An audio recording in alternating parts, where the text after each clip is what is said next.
I'd been surfing for a year and 3 months, and I got called up to compete in something. Turned up and it was Bells Beach and ended up winning it. I was told that in 2 months' time I would be surfing in Sydney at the World Titles, and I better get used to competition. I thought, okay, that'll be interesting. Welcome to the Water People Podcast, where we talk story with some of the most adept and interesting water people on the planet. I'm your host, Lauren Hill, joined by my partner, Dave Rastovich.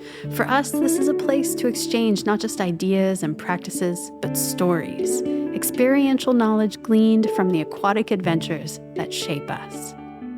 We acknowledge the Bundjalung Nation, the traditional custodians of the land and waters where we work and play, who have cared for this sea country for tens of thousands of years.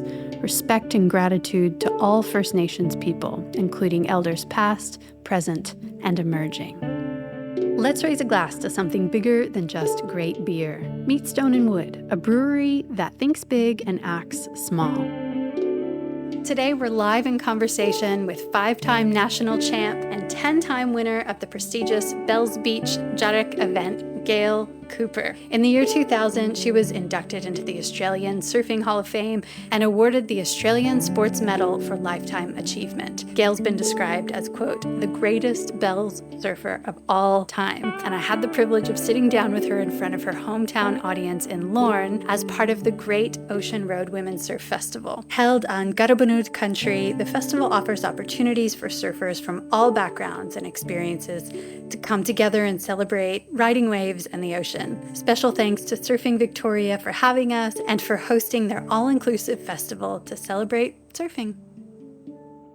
Thank you for being here for this live Water People recording. It's such a pleasure. I've never been to Lorne before, and wow, what a beautiful oceanscape you all get to call home. It is spectacular and so inspiring. I got to jump in the water this afternoon with my friends, and the coolness of the water that you all call warm was really lovely.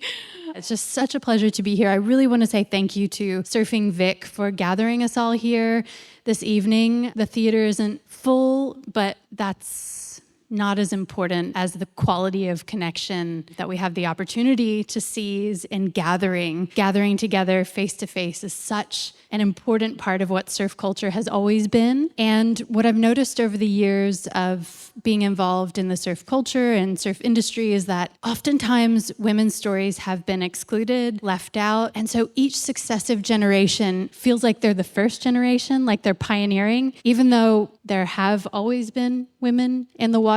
Currently, the estimates in the US and Australia is that there are about 30 to 35% women in surf culture. The rest are male identifying. But actually, if we look at the teenagers, the young people coming through right now, and we look at the gender split, it's actually about 47% female. So this change is gonna come so much faster than we even know. And we're seeing that change happen right now. And it's so important that we get into rooms together to connect, to share stories. I believe that all change begins with a story, whether you're trying to get your kid to brush their teeth or you're trying to convince Parliament that they should be working toward climate justice. A story can change everything. I believe in creating spaces where we can share stories. And so I challenge you all to introduce yourself to someone you've never met before. Like, that's the real value of these spaces, is getting to connect, create this web of community. We never know where it's going to take us. I am so deeply privileged to sit here this evening and to be in story with the 5-time national champion, 10-time winner of the prestigious Bells Beach Jarek event in the year 2000. She was inducted into the Australian Surfing Hall of Fame and awarded the Australian Sports Medal for Lifetime Achievement. Please put your hands together for she, who is described as, quote, the greatest Bells surfer of all time, Lorne local, national legend, Gail Couper.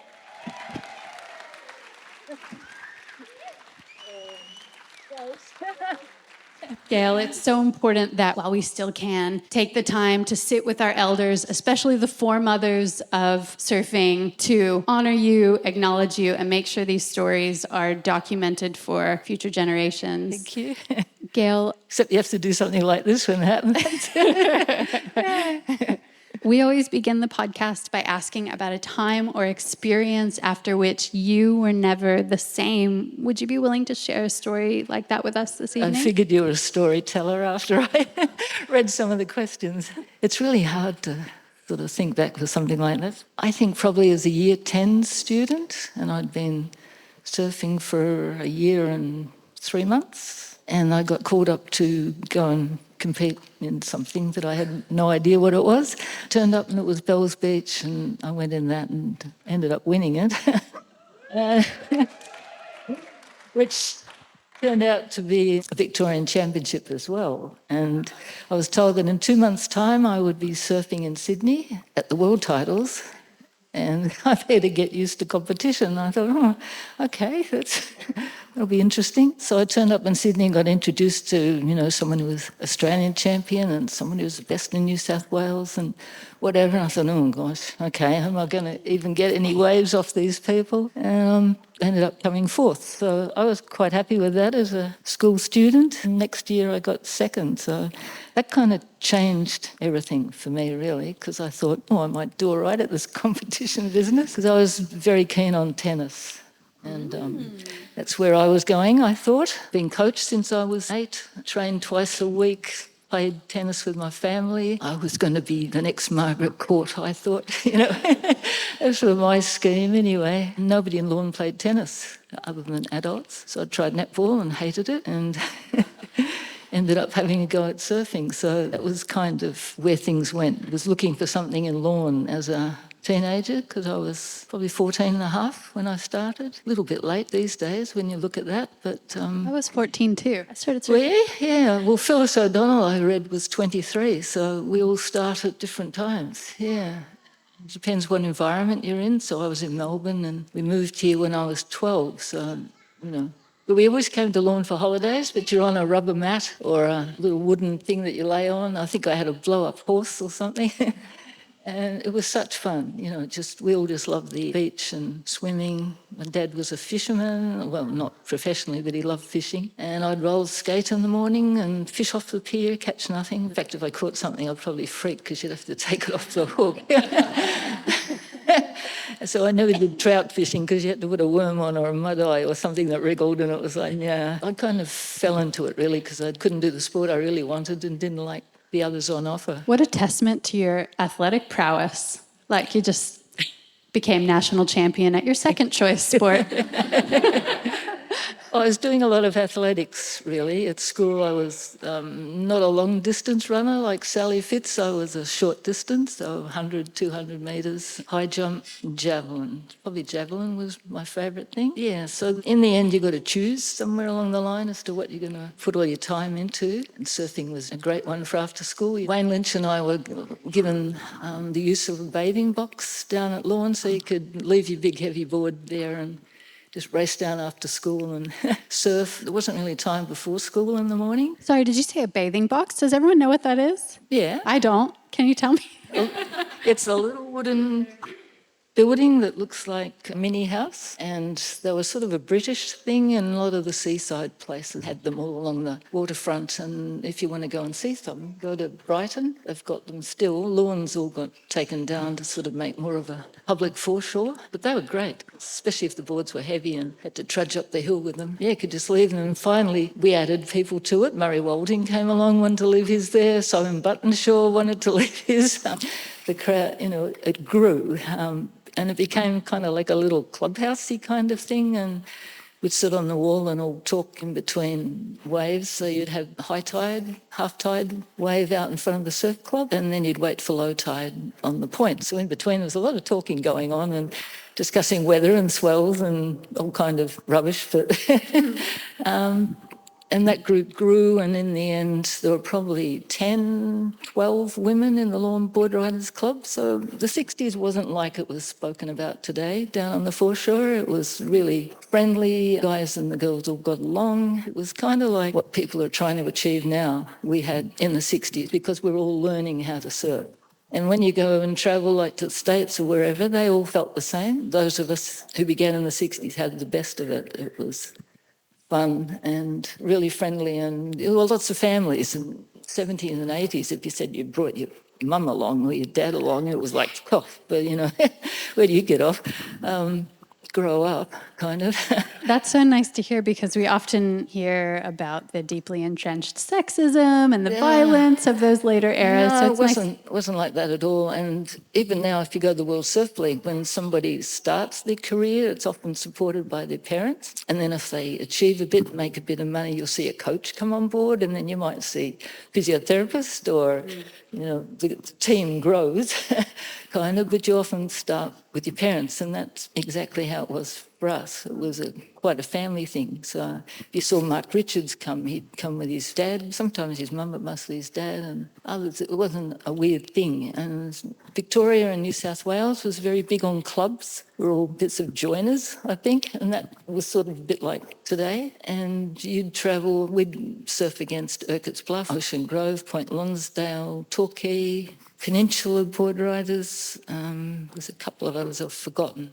And it was a real family get-together, and you take picnics and you have a break at lunch and good old laugh. And That's always been the best part of surf comps. Social. It's the community, isn't it? And it's the friends you make along the way that's the most important thing. Gail, may I ask you your age? Oh, okay. Well, I just turned 77. Recently, if I'm not mistaken? Last week, yeah. Thank you. How old do you feel? Your brain always thinks it's way back, a lot younger. I've got no idea how I feel. Physically, you're aware that, the knees don't bend as well as they used to, so I've switched to SUP. I don't do push-ups as well as I used to, for sure. And you acquire injuries, which is a bit of a worry. I've dislocated my shoulder twice, and you've done something to a knee, and you've done something to something else, and chipped ankle bone skiing thread bow, and they start adding up in the end. And you kind of do what you can do, really. I know people like Matt's, and I've got several boogie boards, but I'd like to keep riding standing up at this point. So I have an 8'6" SUP for waves, and an 11-foot for flat water. So rivers, lakes. And you look at water in a whole different light. When you take up SUP, you can go anywhere, except for wind. That's not too good, but all sorts of lakes. And, Canberra, I went there in March for the balloon festival and paddled around while the balloons are going over. And, all sorts of interesting things if you sort of look at water and movement differently. Yeah. Do you remember your very first wave? Oh, gosh. How old were you? You were 14. If I said yes, I'm probably not being truthful about it, really. It's kind of like when somebody asks you when you're young, do you remember doing that? And you analyse it and think, well, I probably saw photos of it, and I don't really remember what I did when I was 3 or 4. No, I don't remember the wave, I remember the session. I know we went down the foreshore and Sharky lent me a surfboard. What were you riding? Would have been 9 foot, because nothing was really any shorter than that. It was heavy, I know that much. And he lent 3 boards. And I can't remember if they were balsa or not, but I just thought it was the best thing ever. So much fun. And of course at Lawn, after you've seen the surf today, I imagine it's just a little bit bigger. So you weren't going real fast, but it felt fast if you'd never done it before. So I thought, this is really fun. I'm going to have another go. So following weekend, we had another go. So this was 2 other students from year 9, yep. And then during the Christmas holidays, and we used to get 8 weeks in those days, Sharky lent me the board for probably 50% of that time, and then you heard from all the other clubbies as to who was selling their board or where there might be one second hand. So I got a balsa 9'2" board and had that for a year. Probably, yeah. You spoke about how tennis was your first choice of sport. Yeah. Surfing was your second choice. What was it about the experience of surfing as you started to progress and grow your skill set? What was the sensation that really captured your imagination with surfing? Possibly less of a sensation and more of an ability to go do it whenever you wanted to do it. If I lived somewhere that wasn't right near the beach, that age you would have had to rely on parents driving you. So we didn't have to put up with that. So because it was so accessible, it became, such an easy sport to do, especially once we could leave the boards down by the surf club. And I think just being able to choose when I wanted to go and stay in the water for as long as I wanted to be in the water, except, somebody's going, tea time, where are you? And I think when I started teaching, I used to try to surf before school, so I'd get there feeling really good and positive and whatever. But when I was going to school, I didn't, because the last 2 years I was on the bus, quite a long trip to Geelong, so I did the last 2 years at Belmont High. And in winter you get home with like 20 minutes to get a surf, or it was dark after that. And you certainly didn't surf on the weekends. So probably once a fortnight, if you got home and there was waves, you surf. From what I can tell, we haven't known each other long, but we have three things in common. We both started surfing when we were 14. Yeah, I remember those, yeah. We both love surfing Broken Head, and we both love playing badminton. Oh, yeah. When's the last time you played? And overall, would you describe yourself as a competitive person? Okay. Badminton I played up until probably 91, maybe, when I dislocated the shoulder for the second time. And that was the end of me being able to smash or reach for How good does that wide smash shots. feel? Oh, good, very good. Oh, Yeah. that is a good sensation. Because I came from a tennis background, my smash wasn't too bad, actually. Do you go for the body? Do you go for the body shot? No, but the opposition did. So, yeah.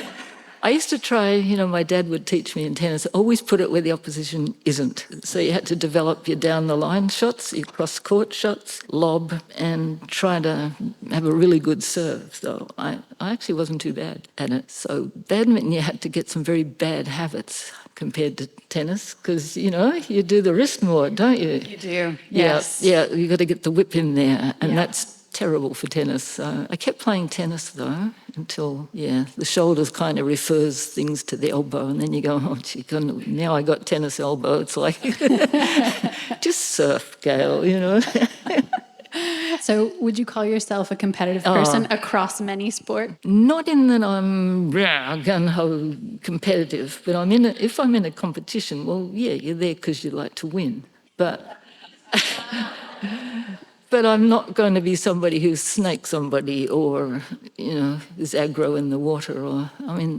You are what your nature is, and that's kind of not me. So really you were against the ocean as far as I could see. You're trying to surf the best that you can surf on that wave, or try to anyway.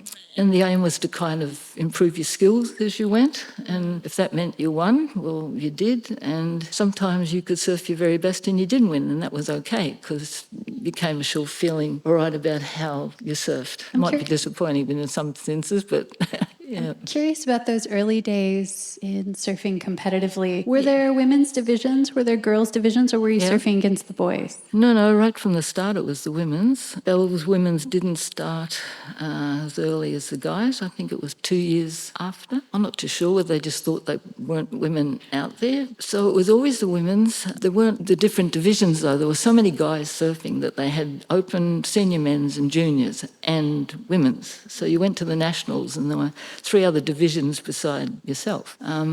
So you still kind of sometimes got put in pretty awful surf because the day had gone right through and then, the women's, it's on now, and, winds come on shore and out you go. And sometimes you fluked it though and got it really good. So, and then sometimes they went out and surf you wish you really didn't have to go out in. So one place was King's Head in South Australia. It looked horrible, and I thought, with a bit of luck, we'll run out of time and we'll have darkness before it gets to the women's, and we won't have to go in the water. And that's what happened. So, and we went to a different spot the next day, and I thought, phew, escaped that. Had this terrible rip. It was sort of like a narrow headland to a bay just near, not far from Port Elliot, and the water raced through this like an incredible rip. And if you fell off, because we didn't have leg ropes, it was a very long swim, and a rip that took you way into whoop-whoops. And I thought, how do you get back? You'd have to almost get a car. So I was very glad we didn't go in. But the only time I surfed with the men was probably Victorian Championships. We had, Victoria was divided, once we got more and more competitors, into B-level and A-level men's. And when I was practicing to go to, might have been Puerto Rico, 68, might have been the next one in America. Anyway, I used to compete in the B-grade men's just to sort of, they'd make it harder for me to catch waves and hassle, but it was on purpose. So we'd sort of had a little plan that make it hard for Gail and make it have to really work to get a wave out there, which was really good. And Alan Green has never forgiven me for beating him, so... He shouted from a chairlift at Bulla one year, "She beat me at Bells, Plenty at it. And I thought, oh dear, forget it, mate, just, But that was one of those B-grade men's ones we'd surfed. I think it was Summerland's Point, Phillip Island. That event, yeah. One of the recurring themes that I've seen and experienced in women's surf culture is the industry saying, there aren't any women. We're not going to do that because there aren't any women. I mean, you alluded to that before, and I know I experienced this in the early 2000s. I was trying to write books and contribute to magazines, and there was a lot of pushback from the brands because they said, there aren't enough women. Women don't care. They're not going to buy these things. There's just not enough to make it profitable. And I feel like that's another reason why it's so important for us to gather at events like this, and so important to have events like this to show actually we're an incredibly strong, tight-knit and prolific community. Gail, a lot of the women that I've interviewed around your age or just younger are quick to sweep away the conversation around gender bias in their surfing experience. Women tend to not want to talk about it. They had to ignore it for so long. I feel like that they'd like to continue doing that. Maybe not. But I'm curious about what that was like for you. You sort of mentioned that it wasn't the way No, it wasn't we that. portray it in modernity. No, and I think too many people, when they talk about it, say, oh, the 60s and the 70s were, terrible, because they've read somebody's had a pretty awful time, and they did. People trying to be pro in the 80s didn't get much support from the guys who were running the association. But our problem probably in the 70s was that sponsors didn't want to put money into the women's event, really, and that's when we started to kind of drift into the background. But one of the main problems was probably the press was based in Sydney. And if you were Victorian, you got no written time at all. So if you're not presented to the public, people don't see it, they don't know about it, in some senses, I suppose. And I think I said in an ABC interview once, so repeating myself, that they'd write 4 or 5 really expansive pages about the men's event. And I'm probably, because I'd won it a few times, I was sick of saying anything. And it would say at the bottom, and Couper won again. And that'd be it. After 4 pages of blurb about every heat that any guy ever wrote, you'd get that, which, I didn't mind it personally so much because I had my teaching. I wasn't so into surfing or trying to achieve a career as a pro surfer. I was doing the job I really wanted to do, and I chose not to try to go in the pro thing, which really wasn't happening much anyway in the 70s. There were a few contests, and they started, naming a champion in 77, although Jericho, I think, should have been named in 76. But I wasn't as keen, I suppose, on trying to make something happen in a way, and I didn't get as outraged as people wanted me to get because I had other things to think about. I was trying to teach, and you put an awful lot of time into that. Please stay tuned while we take a quick break to acknowledge the folks who help make our podcast possible. Let's raise a glass to something bigger than just great beer. Meet Stone and Wood, a brewery that thinks big and acts small, right from the heart of Byron Bay. Stone and Wood isn't just about brewing beer, it's about building a community. Certified B Corp and driven by environmental and social responsibility, they're all about making a positive impact one sip at a time. Their philanthropic arm, the Ingrained Foundation, supports local grassroots organizations, channeling funds and volunteer hours straight into the communities they call home, focusing on environmental and social causes close to the heart. Here's to Stone and Wood for crafting exceptional brews and for making a tangible difference in our Northern Rivers community. Patagonia is in business to save our home planet.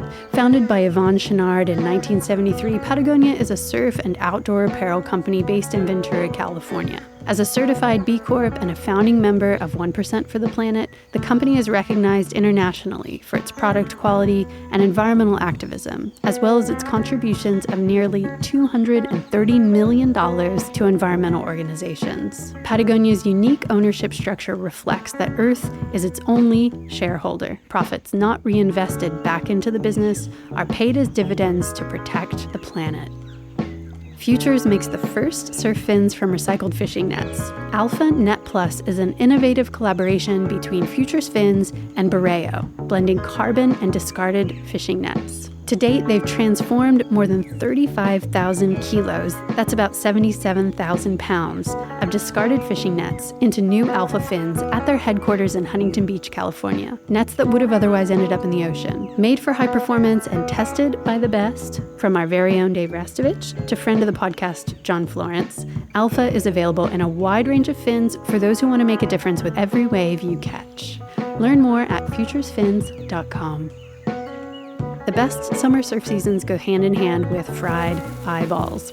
Looking perpetually red-eyed might be an indicator of good times, but it also hurts. Good sunnies are a non-negotiable, but ours inevitably get jumbled in the beach bag and the lenses get shredded by sand. Child, that's C-H-I-L-D-E, Eco Eyewear reimagines the way we use sunglasses. Instead of tossing out frames because of scratched lenses, the Child for Life program offers free lens replacement up to 12 months from purchase and for a small fee thereafter. Child makes sunnies and prescription glasses from plants, not petrol. It's eyewear that's made to last and able to be repaired for a smaller energy footprint. Let's reimagine the culture of disposability together. Learn more at childeyewear.com. I've read, and this may not be true, but you said that you didn't particularly like traveling interstate in Australia because you found that women were treated quite differently than here in Lorne or in Victoria. What did differently mean in your experience? Well, I did actually like to travel. I love travelling, and we went... Can't believe everything you read on the internet. No, you can't. In the olden days, so-called, of teaching, you used to only get 2 holidays other than Christmas a year. You'd get May, and we would hang out to go to Queensland. And we always took the same house just straight up from Kirra. We would just cross our fingers from the several weeks before that Kirra was really going off and we wouldn't have to drive too far for a wave because you'd already driven all that way and you only had 2 weeks. So, and then the other holiday would be skiing, so we'd go to Thredbo and stay in Jindabyne. So I did like travel, but I found that the attitude towards women surfers when you got to Sydney was completely different to what we'd experienced in Victoria, and I think because we'd had such a nice time here. And that was for all the years that I've surfed here. You found the other was a bit of a shock. And you listen to Lane Beachley's stories and Pam Burridge, and, you just can't believe that people would behave towards you the way some of the guys did, the possessiveness and get back to the beach and all the rest of it. So it's well chronicled. You can read Pam's book about Pam, not that she wrote it, it was biography, I think. But Pauline's book now too. Yeah. So because you haven't experienced that, it was a bit of a shock. Luckily, I was pretty much only visiting those spots during the national titles and you were kind of protected from a lot of it, but try to have an early morning surf or something out at Manly or go out to Currumbin and you kind of got told where to go and it was like, what? We're all surfers. What are you on about? So that was kind of my reaction, but it varied in different states because you go to South Australia, very friendly. And I can't say what Margaret River was like, that area, because I was only there twice. And Tassie, everybody who came was super friendly. So I think built up city areas where there's a lot of people competing for water space, I think the attitude was exacerbated by closeness and everybody trying to get away. And so you pick on somebody, if you think when boogie boards started, there was always somebody to hang muck on, the boogie boards were esky lids or something, they used to be called, and people on skis were goat boats or, anything that wasn't on the board kind of thing that you thought was surfing, they'd get a hard time. So it was kind of the drip-down effect of guys giving it to the women. Like I said before, you've been called the greatest bell surfer of all time. No, I don't. I'm curious to know about your relationship with bells. What do you love about that wave in particular? What do you find challenging? And has it changed over time? Oh, gosh. Well, I know who wrote that, and I disagree with it. I might have done the best in competition at the time, and that was not what Magic Seaweed wrote, which is that I lived at Torquay and surfed it every day. I lived at Lorne and probably surfed it in 3 contests, so that made a difference. So you had the Victorian titles, Bells itself, and the conservation event in September, which is when we planted all the trees for years and bushes. And I think familiarity with a competitive aspect to being at that beach really helped, because if you came from interstate, you'd only had one of those events. And there is a difference to sitting out at Rincon and knowing where the 2 swirls are versus the 1 swirl versus the something else, and whether you're too far inside or not far enough, or you should be further out, or yes, you should be paddling out between centre side and Rincon, because if you go where the people just jumped off the sand, you're thinking, no, they should not be going out there. They're going to get crunched, So, and you're not going to go and tell them, but you walk way across the Rincon rocks and go out that way. So, yes, familiarity did produce better results, I guess, in the end. Yeah. But it wasn't because I surfed it all the time. I was pretty much surfing Eastern View, Lorne, Kennett River, because I didn't have a car until 1970. So I wasn't going to Bells, or I was surfing Lorne, and through the early years, Wayne's mum and my dad would take turns to take us to different spots, so we felt like we'd, tried some other waves here and there, usually not any further than Ocean Grove. So it wasn't like it was a big practice, but you did feel like you knew more maybe than other people coming, so that gave you confidence. And if you're not a super confident person, I suppose that did help me to sort of hit the water feeling a little bit of confidence. But normally your battle was against Bells itself. Like, I'd get to Cathedral Rock and I'd be looking out the car window in the morning, oh my God, it's really big in the corner at Cathedral. Oh, I'm going to have to cope today, as opposed to, enjoy it. And you could always tell by that corner how big Bells was going to be. Do you have a strategy when you're copping waves on the head? Well, do you have a story you tell yourself, or a song, or a mantra of some sort? I learnt to swear a few words, which was very unusual for me, because if the swearing was anything to do with what were they? No. Everybody has their favorite. Well, if it was in your vocab and something happened at school, and, it was a loud bang, or some kid did something, it might be a word that came out, so you had to have none of that in your vocab so you didn't mess up.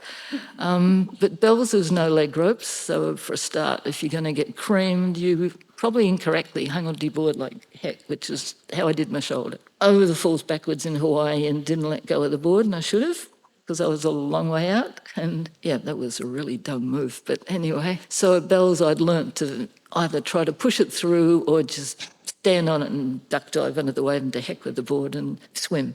In the middle 70s we got given caddies, and so those poor people had to swim. So I put Rod Brooks through hell with one heat. He had to swim twice, I think, and then Paul Trigger, he did a couple of swims as well. And so you had 2 boards, and they would give you the board they're sitting on in the channel. Not that Bells really has a channel. You get creamed no matter where you're sitting. And I'd blithely paddle back out in front of the wave, and he's, swimming away. You mentioned dislocating your shoulder badly. Once in 1970, you were 23. What did that injury teach you? Can I correct you on the date? It was 68. We'd been in Puerto Rico for the world titles, and then I'd gone to stay with friends in California, just near Trestles, actually. And then we travelled north to Santa Cruz to that contest. And, oh, God, that was freezing. I got sort of semi-hypothermia at that one. No wonder O'Neill wetsuit started there, because they had long sleeves and long arms, and I had my little no sleeve, short-legged from midget, and froze. But it can't be that much colder than here, can it? Oh, well, it was November, really cold water in Santa Cruz, and try it in that suit. And then we went to Hawaii after that, and I probably only got 2 weeks surfing before I did the shoulder, so That was holding on to a heavy board. Yeah, it went out backwards. So it went over with the board, and then when I had to pull it back in myself because I was a fair way out to sea. And then the second time I did it was skiing and it came out forwards. It was funny, it was different both times. Like when it went out backwards, it didn't hurt when I did it. In fact, I didn't even know what I'd done except, it's in a very weird place. So I just sort of yanked it forwards, which wasn't a good idea apparently, according to the surgeon. And then it hurt like heck. For like 2 months, it was like so painful. You were crying each night, which was very unusual for me to, get that upset about something. And then when I did it skiing, they accied me off the hill and medical centre, and I couldn't stay still to have the X-ray. Your body went into shock because it hurt so much when you did it, and the minute they put it back in, it was fine. It was like you hadn't done it. It's very strange sort of thing. But anyway. You were able to travel internationally quite a lot with your surfing. What struck you about the differences between Australian and American culture at that point? I mean, it was a different time. It was a different world. There was no internet. Flying far away was really flying very far away into a culture that you were really unfamiliar with. What was that like landing there as a young person? Yeah, well, I was doing year 12 at the time, and it was sort of like a dream. You'd get out the map and, we'd all have a look in geography. This is where Gail's going, and you'd put a pin in California, and then you see how far away Puerto Rico is, and you go, oh, my goodness, that's a fair bit further. It was actually 42 hours of flying with 5 stops. To Puerto Rico? Yeah. Yes. I was just there, and it's still Where? a really long Is trip. It? Oh, yes. My goodness, where did you stop? So we went Ballina, Sydney, LA, Florida, Puerto Rico. Yeah, well, I get to leave out the Ballina a bit, but they did Texas. Yeah. And then Melbourne in Florida, and then Miami. Twice through Florida. Yeah, I mean, it's like Interesting. you look on the map and it's like stopping in Geelong and stopping in somewhere else. So I really have to do it. And some flights used to stop in Hawaii, and because that was the first time you'd entered the US, you had to do your luggage in Hawaii and then get back on and then get off in LA again. And I can't think where it was in Texas, but anyway. What was landing in Puerto Rico like for you? Isn't the water just delicious and turquoise and warm and beautiful waves? I was so hot, I couldn't stand it. I'm not into hot. There were wasps coming out of the jungle at you and going... We got sea urchins in our feet. They were still coming out a month later. Did you have great coconuts, though? See, people wear booties now. I didn't wear booties. No. Don't you? No. Well, the guy at the World Titles who was smart was Jerry Bujakowski was his name. With a name like that, you'd be surprised he was from India. But anyway, he was. And he wore Dunlop Volley OCs. And we all thought, this is really weird, He was the only person without sea urchins in his feet, wasn't he? So I enjoyed it, but apparently I slept the first 18 hours non-stop because I was so dehydrated and so tired from the flight. And they lost my luggage. And your boards? No, I had the boards, but I had no clothes. And that's all right. Not really. No. So a friend of mine, Joyce Hoffman, lent me a pair of shorts and a T-shirt. Had nothing else really. I had put my bathers in a bag, a little tiny bag I had. I still do that. I always put my But that bikini wasn't the in my right backpack. bathers. They were the bathers that one of the sponsors gave us at the Sydney airport and said, here, you've got to wear those. And I thought, I'm not wearing those. They had really stiff wire things in the side, and I was used to Speedos that were not chafing and you could swim really well in them. And these were a two-piece and looked really uncomfortable. And so that's what I had. And I ended up with huge welts under here. So to add to the sea urchins, I had to walk around like this. And I was like, oh, God. And when I left I could see the case. They had an outdoors kind of luggage collection, which was great because it had all gone mouldy. And I said, that's my case. And they said, no, you don't have the right papers. And I'm going, these are the only papers.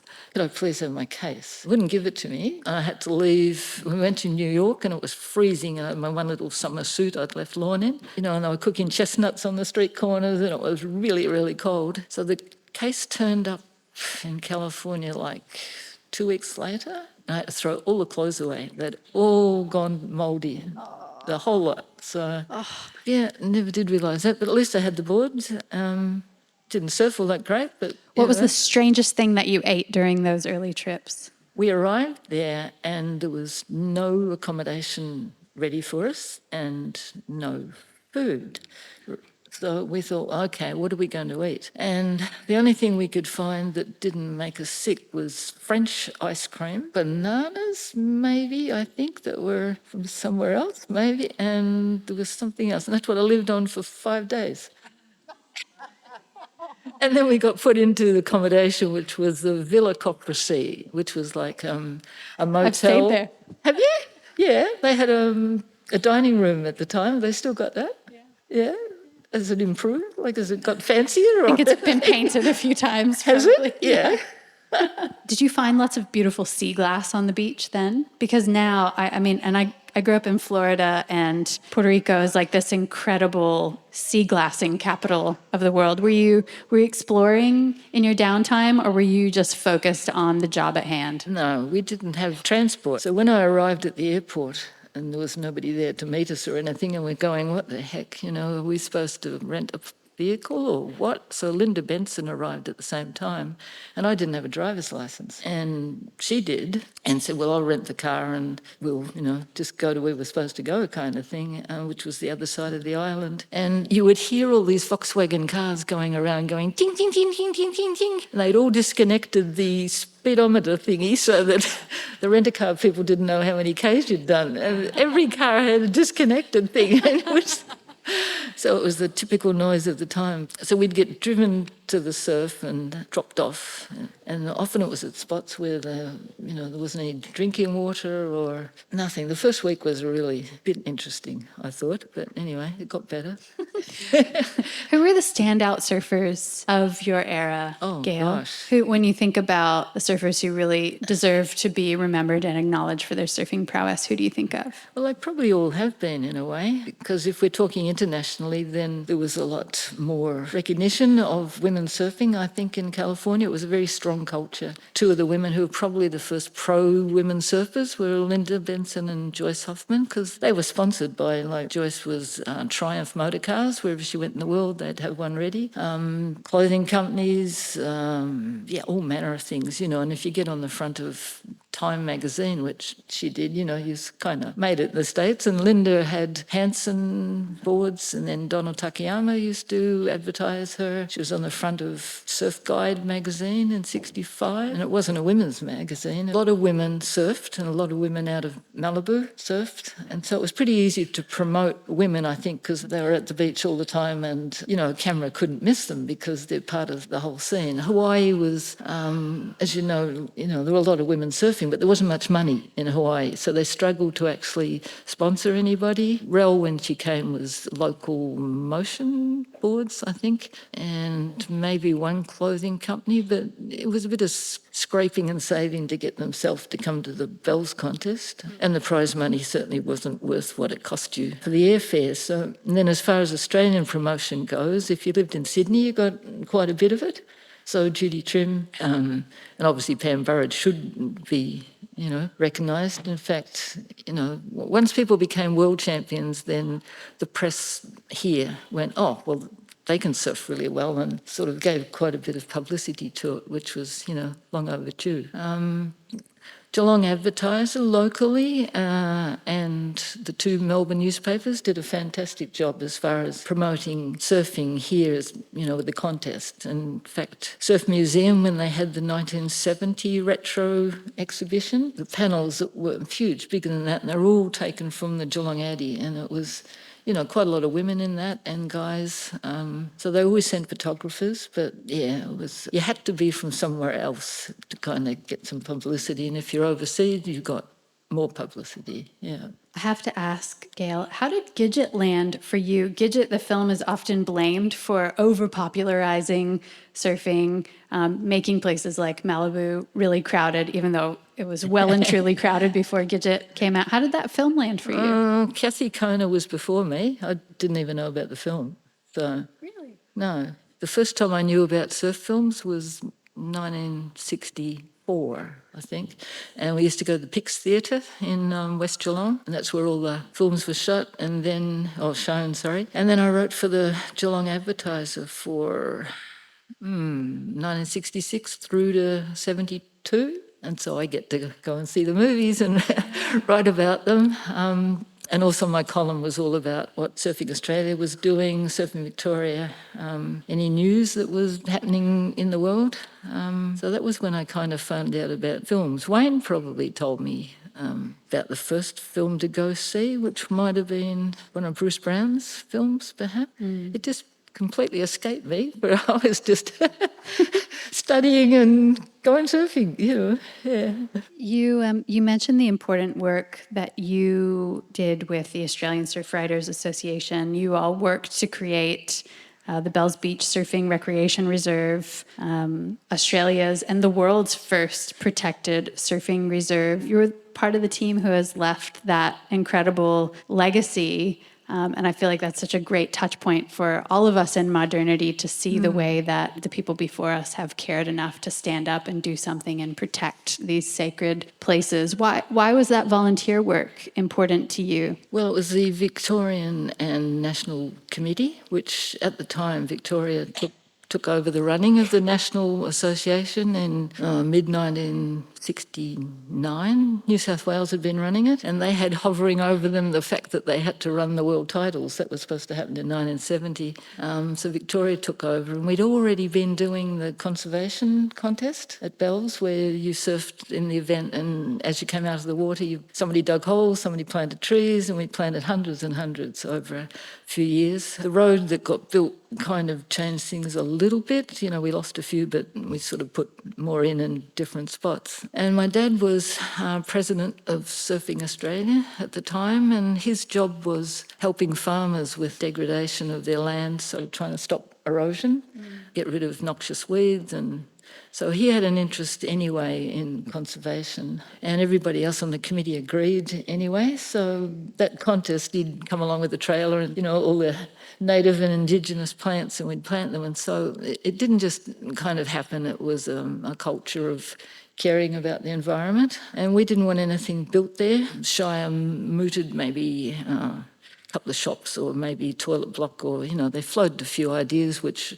all got hit on the head, luckily. But you did have to have a toilet block, and there used to be one, don't know if you've ever seen old pictures, but there was one down the bottom of the steps and into the valley where there used to be a windmill, and that actually helped you line up your 3 points when you wanted to know where to sit at Bells in the lineup. And so when it was a bit hard of it, sometimes it would smell. It didn't always drain the way it should have, so they did get rid of it. But there were a lot of voices that felt Bells should stay the same, whether they were surfers from Torquay or they were people who'd come to the Bells contest and said how fantastic it is to have this natural amphitheatre, and we sit out in the surf and look at the cliff, sunset, sunrise. It's really beautiful. And the things you really wanted to get rid of were the rabbits, and kept chewing our plants, and occasional kangaroos were fine. But so Rod Brooks, who was vice president at the time, he and my father kind of, plus the committee of which I came on board in 72,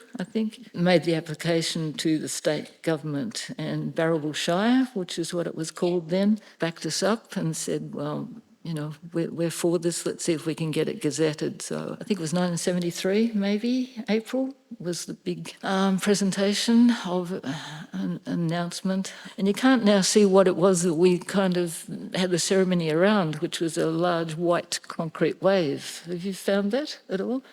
When the road got redirected, they put a car park in where Boobs is, and the poor nice big concrete waves got put there, so you have to go looking for it. There's a very funny picture of Jericho Poplar, who was a fantastic dancer, and she got Rel to take a picture of herself, parked right up, standing on the top of the wave like this, which I got hold of Jericho and said, can I use your photo, when Pacific Longboarder did that article? So you would have seen that photo. It was very amusing. But, so now they've made the new entrance with the sandstone as you come into Winky, but the wave and all that sort of happened when it was the old entrance into Bells. And I think it's just, and every year when people come and go in the contest or even the longboard contest, people say how lovely it is that it's the way it's kind of, well, it's not obviously the way it's always been because there are some better steps to go down and there's boardwalks, but that's trying to keep people off the vegetation and protect, what soil there is. Because you look at old shots and there's people hanging off cliffs and standing on absolutely everything. In the early days it was get the best vantage point you could. So lots of things have improved, and I'd hate to see something built there. Yeah. It's such an incredible legacy and one that's worth talking about because surf culture has many great failings, but we also have great hope spots. There's some good things. There have been some great things too, and you've been a part of them. So thank you. Thank you for that legacy. You've been an outstanding member of your surfing community. What advice do you have for those of us looking to build stronger communities around surfing? I mean, really, in preparing for this conversation, I asked a lot of people about you and their impression of you, and everyone spoke to how you just show up. You're always there and supporting and showing up for other people. So you what probably answered it. Perhaps. In a way, you have to volunteer. Like I'm looking at some people I know sitting here, and you see them with their red vest on the weekends. I think it might be picking up rubbish beside the road, or a repair cafe, or there's various things that people volunteer for. And back in my era, nobody was paid anything anyway for being on Surfing Australia, or I think Alan Atkins was the first person paid as a CEO, and that might have been 1981 perhaps. So in this day and age, I don't think it's any different. If people don't volunteer or don't show their enthusiasm for something and get like-minded people together, and it's not going to happen, is it? How that comes about, I don't know. It might be clubs like people spoke about today, things that make people feel happy, safe, not laughed at, or it doesn't matter, whether you're a beginner or not. Events and like we all this go one. in the water for different reasons. You might just go body surfing, like there's a wonderful group of ladies who came last night to the function that we had at the Community Connect, and they were all people who go each morning, 8 o'clock down at Lawn, no wetsuits, and they swim. Or they stand around and they, the main thing's conversation, and it's caring about each other, and it's being happy, friendly, see you tomorrow at 8, and if some of those might have, I don't know, if somebody has a difficulty with something in their life or whatever, you've got a support group behind you. So expand that, and you've got something that might be Victoria-wide. You need to be taking, I think, community along with you on things. You lose a few people if you start only going for one side, kind of, but women are starting from a fair way behind. So maybe for a little bit it's kind of get women motivated and feeling in a safe place, I think.